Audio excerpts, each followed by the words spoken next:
Muy buenas noches, que el Señor les bendiga.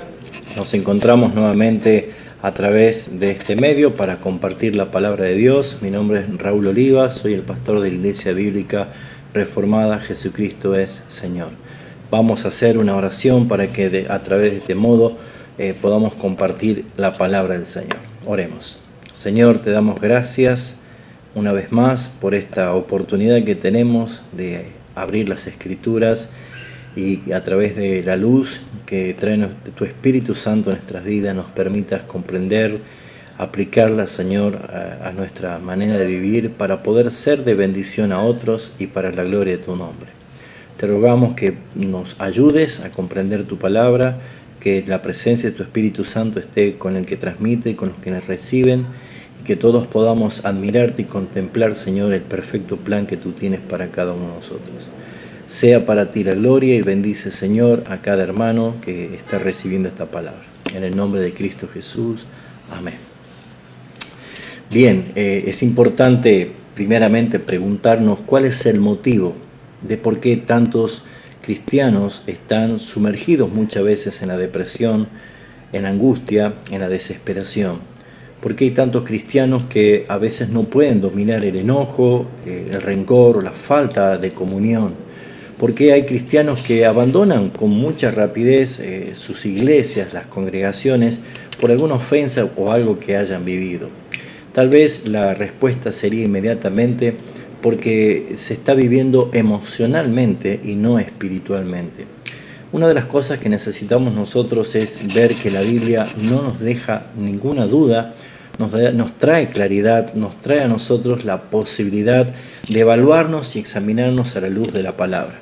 Por eso es que en esta noche quiero compartir con ustedes este sermón que lo he titulado El peligroso desorden del cristiano. ¿Por qué hablamos de desorden si tenemos un Dios de orden?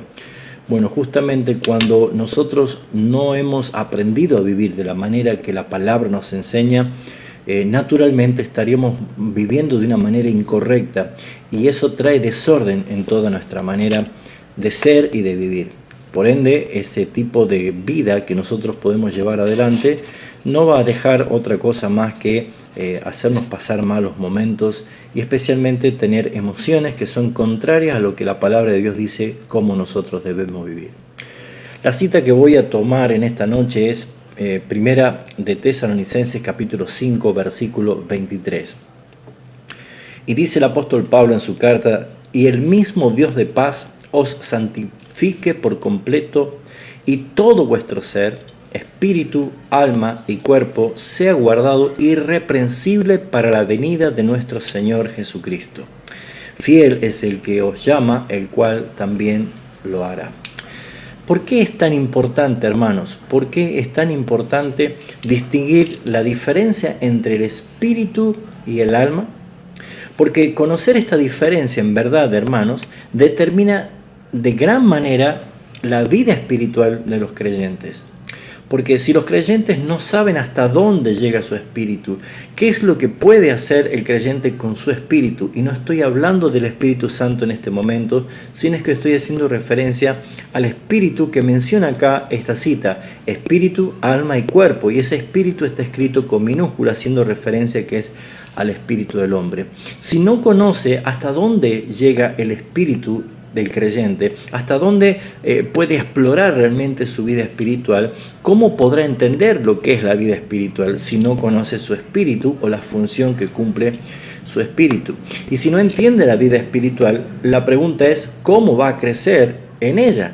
Entonces, muchos no creen o no crecen, mejor dicho, a causa de un descuido de su vida espiritual o directamente desconocen esta diferencia.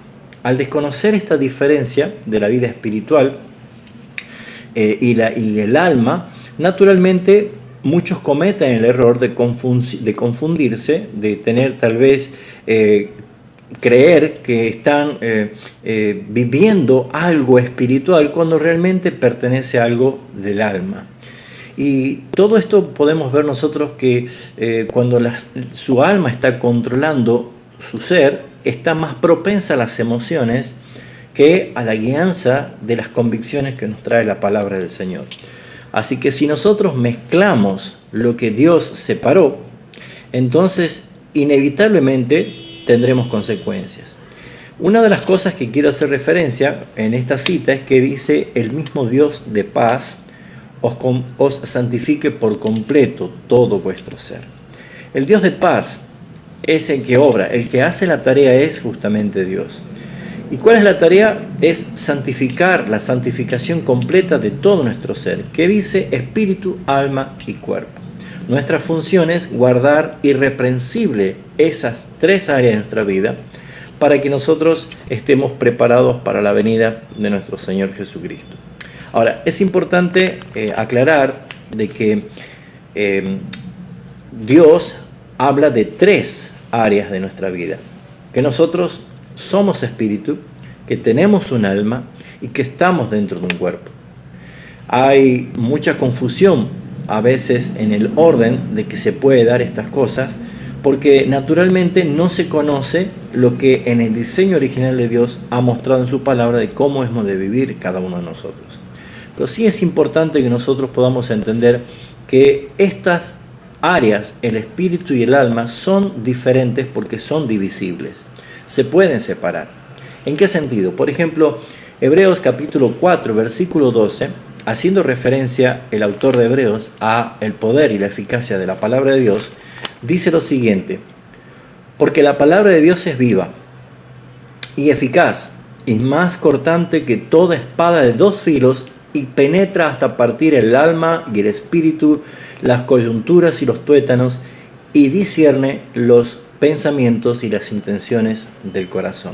Por lo tanto, el ejemplo que está tomando acá el autor de Hebreos es como la obra sacerdotal. Lo que hacía el sacerdote con los sacrificios era dividir, los abría en dos partes, porque con ese cuchillo él podía separar y quitar de un lado a otro para que no quedase nada escondido en lo que se iba a ofrecer al Señor. De la misma forma, nosotros podemos ver que nuestro Señor Jesucristo, por medio de su palabra, hace esto también.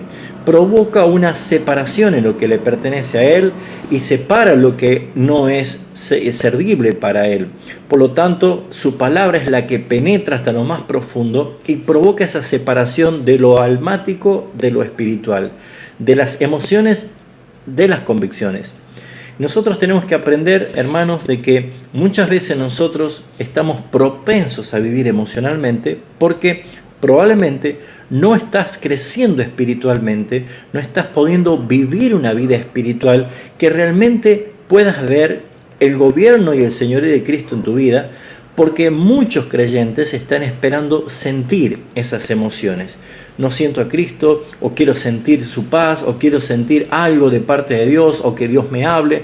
Bueno, todas estas cosas que son meras especulaciones del alma se transforman en una confusión cuando no se vive espiritualmente. Por lo tanto, mis hermanos, nosotros podemos ver que al poder dividirse por medio de la palabra, quiere decir que no son iguales. Nosotros tenemos tres partes de nuestro ser, que es el espíritu, el alma y el cuerpo.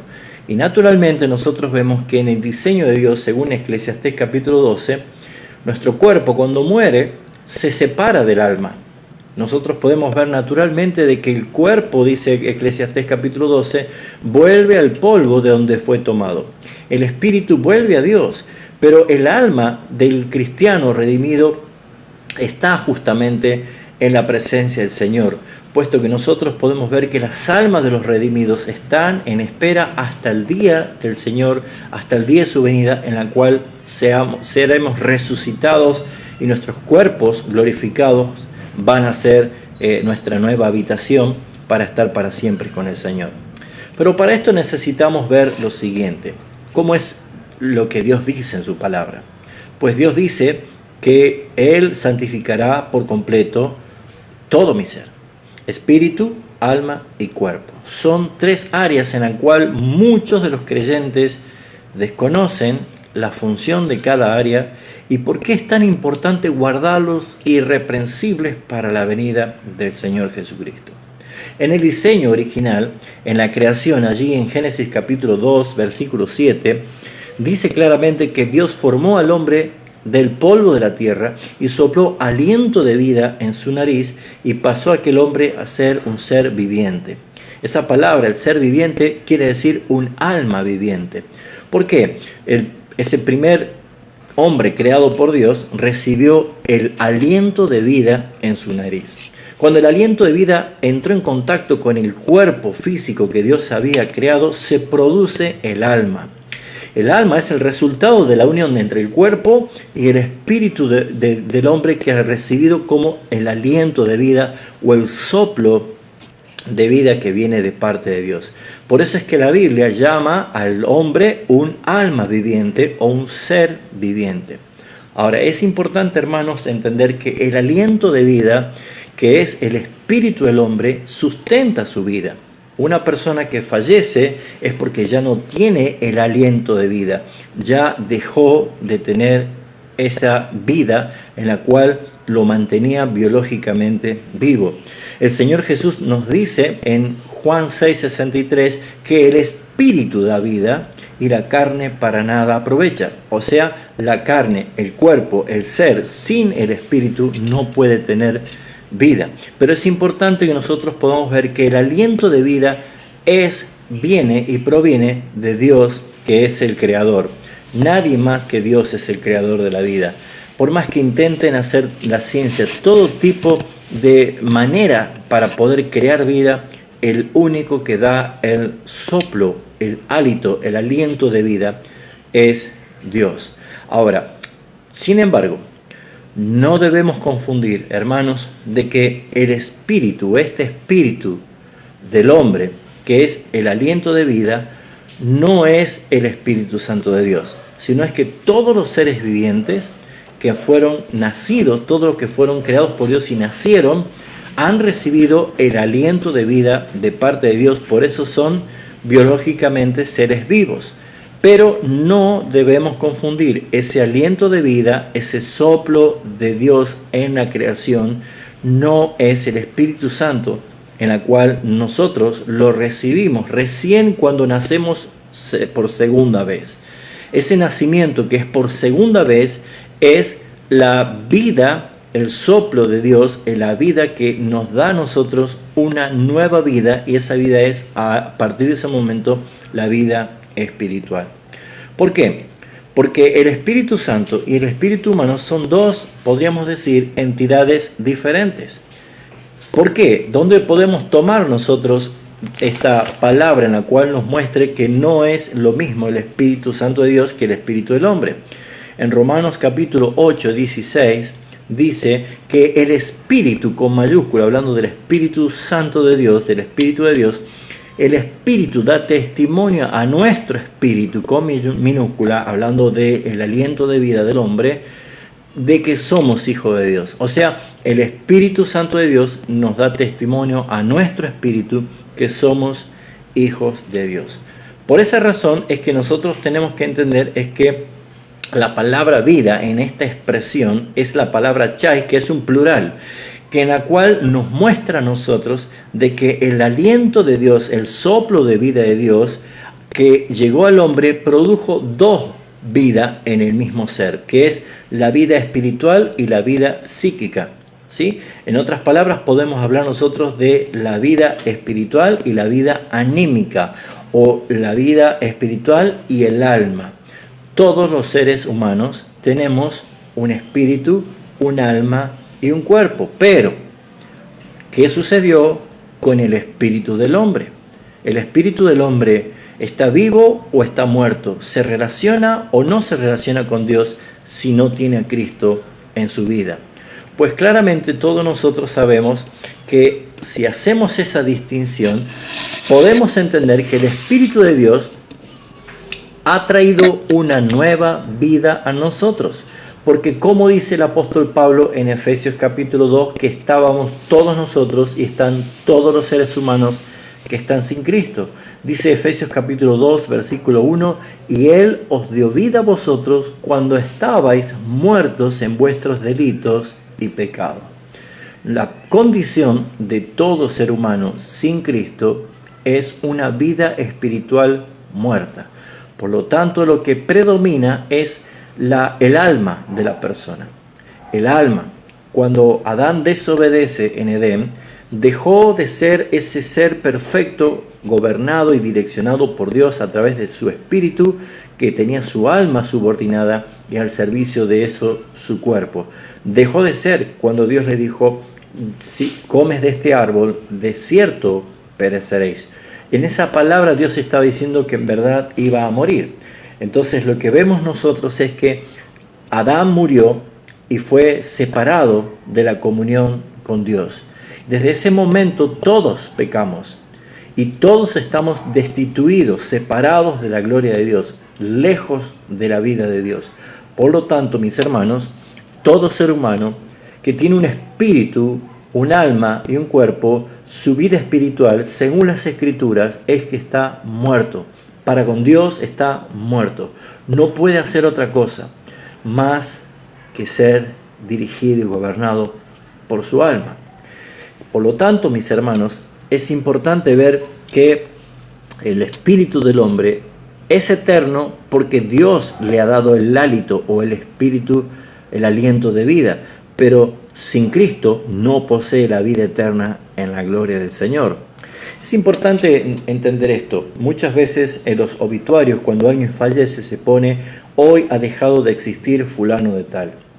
Pero en realidad, la muerte no es el fin de la existencia, sino que es la separación del cuerpo y del alma hacia un estado eterno que Dios en su palabra revela, que es la gloria con Cristo, o conocida por la parábola o la enseñanza de Jesús, el seno de Abraham, o también conocido como el paraíso, o el Hades, el lugar de tormentos para aquellos incrédulos que murieron sin Cristo. Es importante también entender esto, mis hermanos, que cuando el Señor estaba haciendo referencia a esta revelación, estaba mostrando de que las oportunidades son acá en la tierra, de poder creer en la salvación que ofrece nuestro Señor Jesucristo. Ahora, si bien es cierto, Dios caracteriza al hombre por su alma, ya que allí residen las cualidades de cada uno de nosotros. En el alma está el carácter, en el alma está el intelecto, en el alma están las emociones y los sentimientos. Por eso mismo es que todos nosotros podemos entender que el alma se hace sentir, la notamos, la sentimos y sabemos que tenemos un alma porque nos reímos, lloramos, nos enamoramos, nos enojamos, hay perdón, hay odio, hay rencor, todas estas cosas forman parte de las expresiones del alma. Tenemos la capacidad de pensar, de razonar, de decidir, y todo eso va forjando el carácter que nosotros somos, es la esencia de nuestra personalidad. Pero Dios advirtió lo peligroso que es el corazón del hombre, porque dice la Escritura: engañoso y perverso es el corazón del hombre más que todas las cosas. Por eso, mis hermanos, es que si usted quiere darle un buen consejo a su amigo, jamás le diga que confíe en las intenciones de su corazón. Porque lo que va a salir del corazón siempre va a ser todo lo contrario a la voluntad de Dios. Ya lo dije, Génesis capítulo 6, de continuo el pensamiento era solamente el mal. El hombre solamente está inclinado hacia el mal. Necesita estar el alma subordinada y gobernada por el señorío de Cristo, y solamente eso sucede cuando el espíritu del hombre que estaba muerto en sus delitos y pecados ha sido vivificado, revivido, regenerado por la obra del Espíritu Santo, dándonos una nueva vida. Por eso, mis hermanos, nosotros somos en todo el mundo, los creyentes, los más privilegiados, porque nosotros hemos nacido dos veces. Hemos nacido de la carne, pero también hemos nacido del Espíritu. Tenemos que entender, hermanos, que si Dios caracteriza al hombre por su alma, ya que allí residen las cualidades de cada uno de nosotros, del mismo modo, los ángeles se caracterizan por su espíritu. El hombre no solo es cuerpo, ni es solo un aliento de vida, sino que llegó a ser un alma viviente. En el diseño original, Adán era así. Pero también nosotros tenemos que ver que la Biblia nos enseña que Dios usa la palabra alma para referirse al hombre, o sea, a su ser. Ya lo decía David: alma se hablaba a sí mismo, bendice al Señor y no te olvides ninguno de sus beneficios. ¿Por qué él podía decir, mi alma tiene sed de ti, mi alma tiene sed del Dios vivo? Porque quien estaba gobernando el alma de David era la vida espiritual de David. ¿En qué sentido? De que no puede haber para nosotros una manera de buscar a Dios sin la guianza de Dios. Y Dios inclinaba el corazón de David por la presencia del Espíritu. Recuerde que cuando David fue ungido, dice que el Espíritu abandonó a Saúl y vino sobre David, el ungido de Dios. Y por esas razones que nosotros podemos ver que cuando David habla, es un monólogo, habla consigo mismo, dice, bendice alma mía a Jehová y no te olvides ninguno de tus beneficios. Pero dice, bendiga todo mi ser su santo nombre. El que estaba hablando era el espíritu de David, que estaba llevando a su propia alma a un ejercicio de piedad que es recordar los beneficios de Dios para con él. Y la lista que hace en ese salmo, enumerando de los beneficios, sería un saludable ejercicio para nosotros también, para poder alabar al Señor y no olvidarnos de todos sus beneficios. Ahora, es importante saber esto, que en la vida presente, el alma es la expresión completa del hombre, mientras que en la vida venidera, cuando entremos en gloria, cuando estemos en la resurrección en Cristo Jesús, ya transformados y glorificados, el espíritu será esta dicha expresión. ¿Por qué? Porque el diseño original nos muestra que somos espíritu, que tenemos un alma y estamos dentro de un cuerpo. El cuerpo se va avejentando, el cuerpo día a día va muriendo. Por eso es que nosotros tenemos esperanza de tener un cuerpo glorificado. Tenemos la esperanza de tener y recibir ese cuerpo nuevo, incorruptible. Por esta razón es que también nosotros tenemos que ver y aprender de que si son divisibles estas tres partes de nuestro ser, espíritu, alma y cuerpo, deberíamos aprender que cada una de nuestras partes tiene una función especial. El cuerpo tiene 5 sentidos, en la cual nos permite a nosotros relacionarnos con el mundo exterior. Esos 5 sentidos son los que captan toda la información del mundo exterior para dar a nosotros un juicio de valor.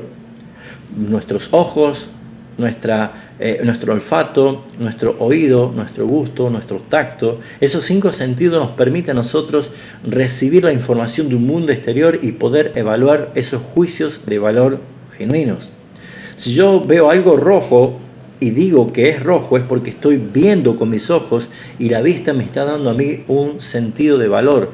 Por lo tanto, es que yo puedo juzgar las cosas conforme a los sentidos que mi cuerpo, que tiene esa capacidad de relacionarse con el mundo exterior, me permite a mí tener un juicio correcto. Pero Dios enseña en su palabra de que hay un desorden. En Isaías capítulo 5 dice, ay de aquellos que a lo bueno le llaman malo, a lo malo le llaman bueno, y a la luz dicen que es tinieblas. ¿Cómo es esto? Esto es un desorden para nosotros. No es otra cosa más que estar en una confusión. ¿Por qué? Porque el alma, si no tiene la guianza del Espíritu Santo de Dios que ha vivificado nuestro espíritu, y si nosotros no aprendemos a vivir la vida espiritual que hemos sido llamados, el alma va a tomar en forma incorrecta lo que el mundo ofrece, el mundo exterior. Y por eso es que muchos solamente juzgan las cosas de este mundo conforme a lo que su propia carne, su propia concupiscencia le dicta. Por eso habrán escuchado a muchos creyentes que dicen, ¿y qué tiene de malo hacer esto? ¿Qué tiene de malo hacer esto otro? Pues hermanos, su juicio de valor conforme a la palabra de Dios está en un desorden. Por lo tanto es peligroso, porque atenta a nuestra relación con un Dios que es 3 veces santo, que es nuestro Dios y es nuestro Salvador. Así que el área que nosotros vemos en nuestro cuerpo tiene esos 5 sentidos, pero el cuerpo no es autónomo, no hace nada independientemente, sino que es dependiente de las órdenes del alma. Ahora, el alma es el tema en el que está tomando la centralidad del objetivo de la salvación de nuestro Señor Jesucristo, porque el alma que pecare, esa morirá, y Él vino a buscar, a salvar esas almas que se habían perdido. Pues hermanos, Él demostró que el alma necesita un Salvador. ¿Por qué? Porque en el alma es la esencia de nuestro ser. Está nuestro carácter, el intelecto, el razonamiento, todo lo que nosotros pensamos, gustamos, opinamos, todo lo que tal vez nosotros elaboramos en nuestra mente. Dice la palabra que Él discierne los pensamientos y las intenciones del corazón.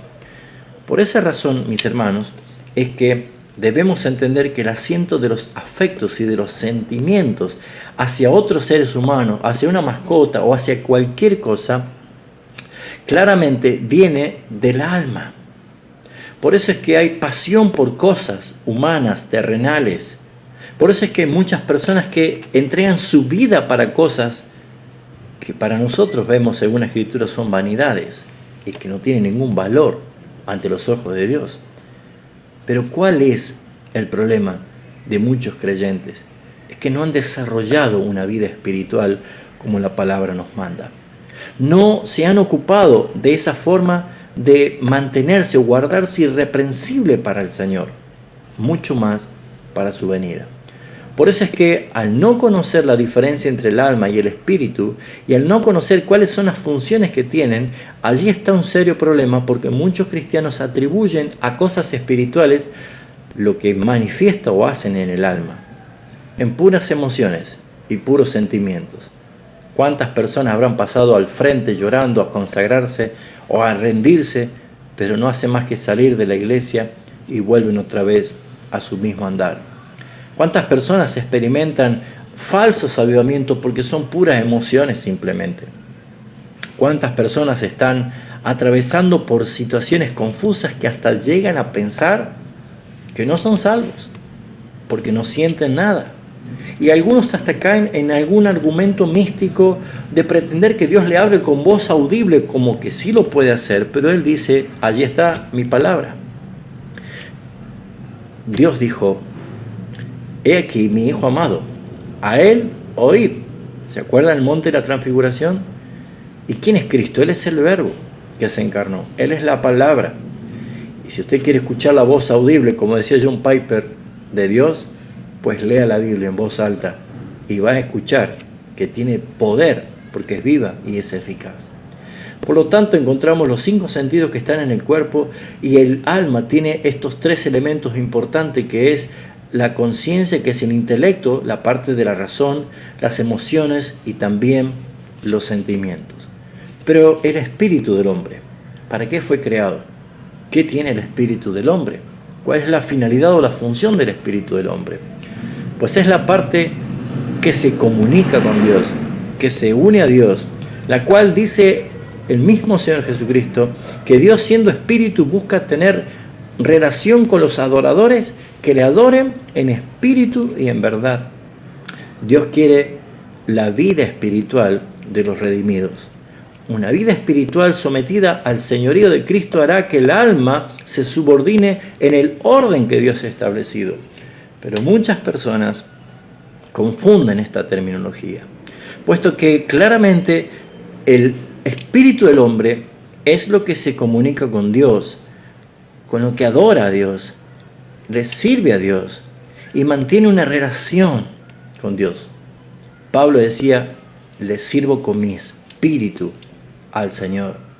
El espíritu es muy importante. ¿Por qué? Porque claramente en el espíritu vemos que Dios es el que revela y manifiesta su voluntad y nos permite a nosotros caminar conforme a su verdad y a su santa voluntad a través de la vida espiritual. Pero si mi vida espiritual es débil, es pequeña, si no está madura, no se olviden que nosotros tenemos una batalla entre el espíritu y la carne. No se olviden que nosotros tenemos una batalla todos los días. Y ya lo dijo el apóstol Pablo en Gálatas, andad en el espíritu y no le den lugar a los deseos de la carne, porque los deseos de la carne son contra el espíritu y lo del espíritu contra de la carne. Estos dos se oponen entre sí. Y manifiestas son las obras de la carne, y usted va a encontrar una lista totalmente peligrosa y abominable entre los ojos de Dios. Todos nosotros, si menguamos en nuestra vida espiritual, podemos participar en cualquier acto de concupiscencia que nuestra carne demanda. Necesitamos una vida rendida a Jesucristo. Ahora, es importante entender que de los tres elementos del hombre, las tres partes del hombre, espíritu, alma y cuerpo, el espíritu es el que se une a Dios. Es el espíritu el que se une a Dios. Por eso es que nosotros vemos en 1 de Corintios capítulo 6, versículo 17, que dice el apóstol Pablo: pero el que se une al Señor, un espíritu es con él. No es mi alma la que se une al Señor, no es mi carne o mi cuerpo el que se une al Señor, sino es mi espíritu el que se une al Señor. Un espíritu es con él. Y necesitamos entender, hermano, esto porque es la parte más preciosa que tenemos nosotros y que probablemente está muy descuidada. Porque el espíritu sabe distinguir, sabe discernir. El espíritu transforma la conciencia del hombre a someterse a la voluntad de Dios. Pero ¿qué tenemos que entender, hermanos? Que hay un desorden peligroso. Ese desorden peligroso es la que trae consecuencias. Por eso se nos insta en la carta que hemos leído en 1 Tesalonicenses a que todo vuestro ser, espíritu, alma y cuerpo, dice el apóstol Pablo, que sea guardado irreprensible para la venida del Señor. Irreprensible, sin reproches. ¿Por qué? ¿Qué significa que sea guardado? Principalmente que no alteres el orden, hermano. Vuelvo a decir, ¿por qué hay tantos cristianos que están peleando con la depresión? ¿Por qué hay tantos cristianos que están angustiados? ¿Por qué hay tantos cristianos que pareciera ser que penden de un hilo para seguir en su comunión con Dios y con la iglesia y con los hermanos? ¿Por qué? Porque no han descubierto lo precioso que es vivir en el Espíritu. Hermanos, cuando un desorden se da, naturalmente se ven las consecuencias. Porque para nosotros, hasta para vivir en nuestro hogar, tenemos cada cosa en un lugar donde hacer las cosas. Yo puedo comer en un comedor, pero no puedo hacer en el comedor lo que tengo que hacer en el baño. Porque para cada cosa que yo voy a hacer tiene un orden, tiene un lugar. Ahora, si yo invierto o altero el orden, seguramente las consecuencias van a ser claras y desastrosas. Por eso, mis hermanos, tenemos que entender que si tenemos un Dios de orden, se nos lleva a nosotros, por la palabra, a que vivamos una vida que le agrada a Dios. Ese es el contexto del capítulo 4 de la carta de Tesalonicenses, cuando dice la vida que agrada a Dios. ¿Cómo debemos vivir? Con una vida ordenada, para que Satanás no gane ventaja de nosotros. Porque ¿cuál es la ventaja que gana Satanás sobre nosotros cuando nosotros invertimos en orden? Hoy el mundo, por boca de Satanás en este sistema, se encarga permanentemente de cambiar e invertir el orden. Hoy está muy de moda el cuerpo. El cuerpo es lo que el mundo quiere que exhibas. Por eso es que hay tantas personas que padecen de bulimia o de anorexia, o que están disconformes con sus cuerpos y buscan todo tipo de forma de poder cambiar su cuerpo. Hasta los eslogan de las famosas clínicas de cirugía estética enseñan eso: trae tu cuerpo que tenés y lleva el cuerpo que querés, haciendo referencia a que vos podés elegir todo lo que quieras. Lo que ha creado este sistema mundo es una disconformidad con su cuerpo. Por eso es que yo tengo que tener el pelo de cualquier color, tengo que tatuarme totalmente, tengo que hacer un atentado contra mi cuerpo, simplemente porque no estoy conforme. Entonces nos damos cuenta de que en este sistema, para tener parte del estatus, para llegar a tener una asociación de amigos, tenés que tener ciertas características de que tu cuerpo sea lo que demanda esta sociedad. Y el alma, Satanás es un especialista en crear insatisfacción, hermanos. ¿Cuántas personas viven insatisfechas? Simplemente porque no han conocido a Cristo. Así dice el Salmo 16: fuera de ti nada deseo en la tierra. Él es la porción de la herencia más preciosa que me ha tocado. Pero ¿cuántos cristianos viven insatisfechos? Miran todo lo que les falta y no ven lo mucho y el todo que poseen. Porque el que tiene a Cristo lo tiene todo. Él es el que llena todo y en todos. Estando en Él no necesitamos nada más. Pero el alma está permanentemente siendo bombardeada por este sistema para que te sientas insatisfecho. Por eso es que tenés que ser un campeón, tenés que triunfar, tenés que lograr éxitos, no tenés que hacer otra cosa más que llegar a ser algo. Hermanos queridos, nosotros somos hijos de Dios sin merecerlo, solamente por su gracia, solamente por su misericordia. Pero nosotros tenemos que ver, mis hermanos, que el alma es potencialmente la parte más fuerte de todo nuestro ser, porque el espíritu está ligado a ella, pero si mi vida espiritual está pequeña, la que va a dominar es el alma. Obviamente que el que no conoce a Cristo, su vida espiritual está muerta, pero tenemos que entender nosotros que muchos son afectados por el predominio del alma, de las emociones. Ahora, qué interesante es poder ver que hay una clara relación en el diseño de Dios cuando dice en su palabra, en 1 Corintios capítulo 3, versículo 16, algo que en verdad nos va a llevar a pensar mucho, porque esto es un diseño de Dios. Dice Pablo en su primera carta a los Corintios 3, 16, ¿no sabéis que sois templo de Dios y que el Espíritu de Dios mora en vosotros? ¡Wow! Esto es algo muy revelador, que nos enseña a nosotros algo que debemos descubrirlo y vivirlo. El diseño de Dios, cuando propuso levantar el tabernáculo, Dios en el monte le dijo, advirtiéndole a Moisés, mira, haz todo conforme al diseño que se te ha mostrado en el monte. Dios le estaba dando el diseño del tabernáculo y de todas las cosas que tenía que hacer Moisés, y jamás le dejó librado a Moisés ni una opinión. Todo lo que eran los colores, las tablitas, la ropa del sumo sacerdote, hasta los hilos de la vestidura sacerdotal, todas las cosas tenían que ser conforme a un patrón, a un diseño que Dios ya tenía en los cielos y que le ha revelado a Moisés allí en el monte, donde él debía hacerlo. Respetando el mismo diseño junto con las longitudes, tamaños, elevaciones, decoraciones, mobiliario, todo lo que era el tabernáculo, se respetó exactamente el mismo diseño para cuando Salomón edificó el templo. Era algo maravilloso. Y el diseño tanto del tabernáculo como del templo que Dios puso como un orden que no se altere, sino que se respete el diseño, constaba de 3 partes. El atrio, el lugar santo y el lugar santísimo. 3 partes importantes en ese diseño, en la cual nosotros podemos ver que en el atrio estaba en el patio exterior, donde aún hasta los gentiles podían pisar allí, podían entrar a ese lugar, pero no podían entrar al lugar santo. El lugar santo solamente los sacerdotes que tenían turno de estar allí ministrando, donde estaban 3 elementos importantes: la mesa de los panes de la proposición, el candelero de los 7 brazos que alumbraba y el altar del incienso. Pero detrás del velo había un lugar llamado lugar santísimo, donde nadie más que el sumo sacerdote una vez por año podía entrar para ofrecer el sacrificio de propiciación.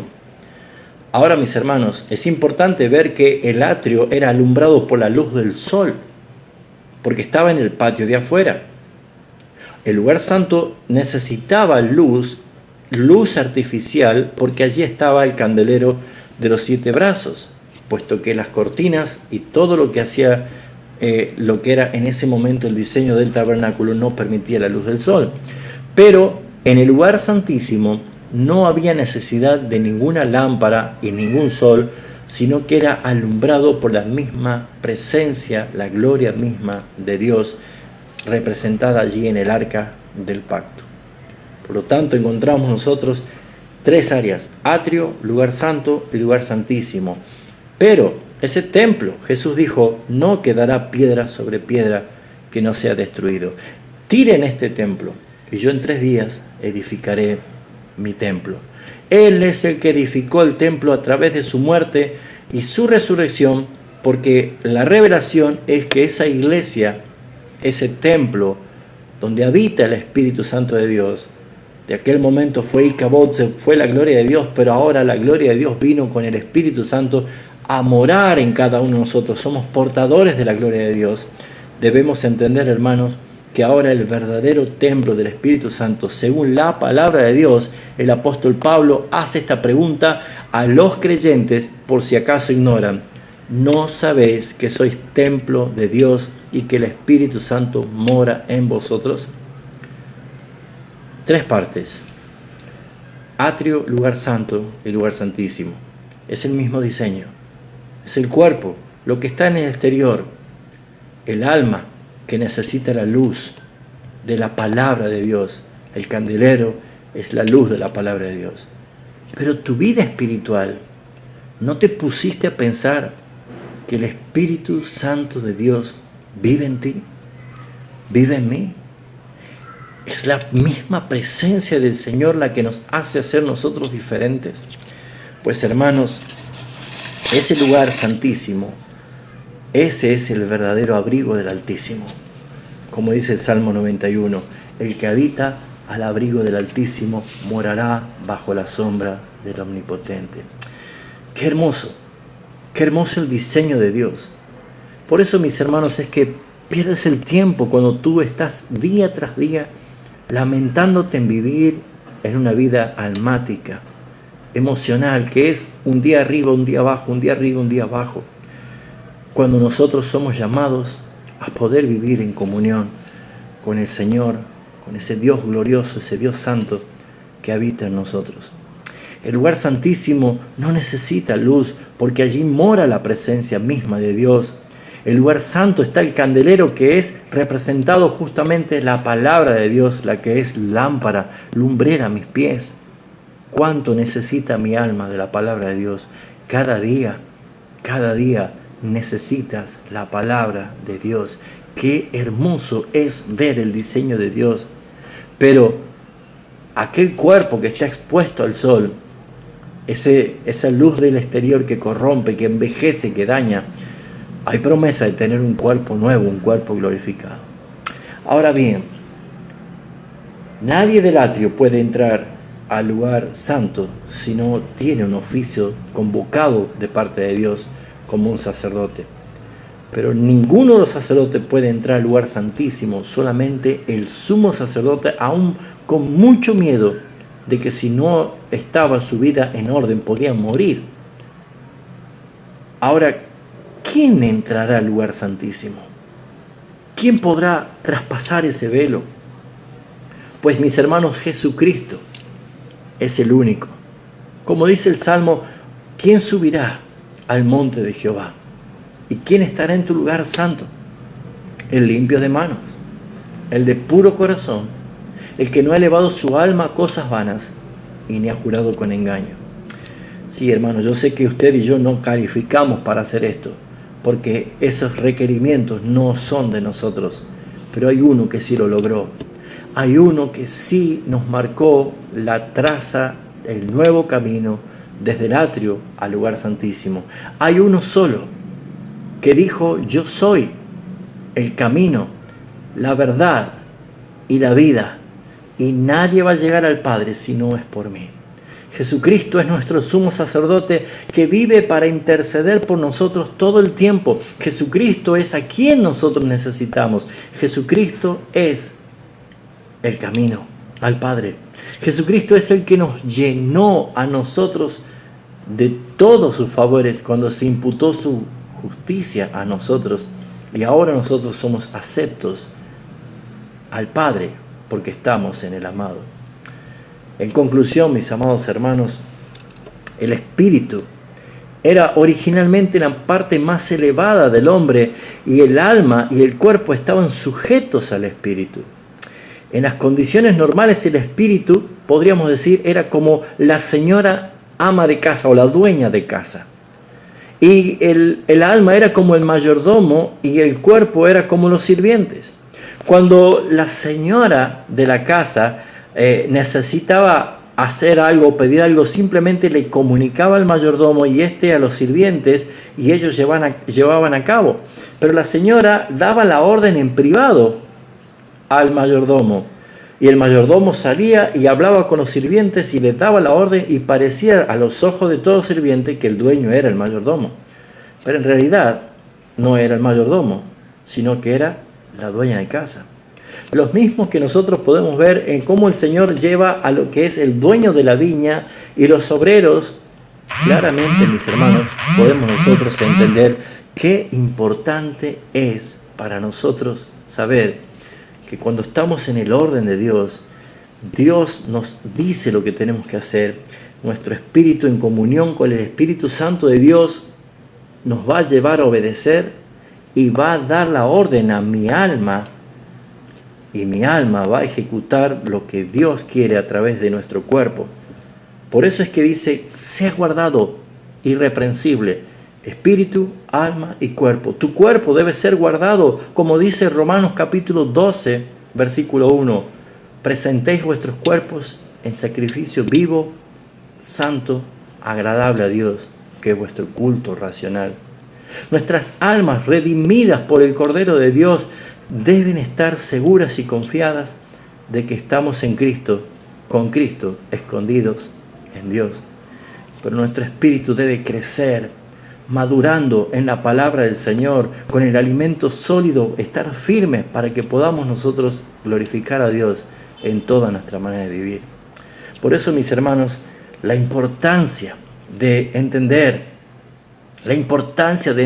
la gravedad del pecado y el glorioso sacrificio de Cristo en la cruz nos lleva a nosotros a meditar cuánto necesitamos de vivir la vida de Cristo en nosotros.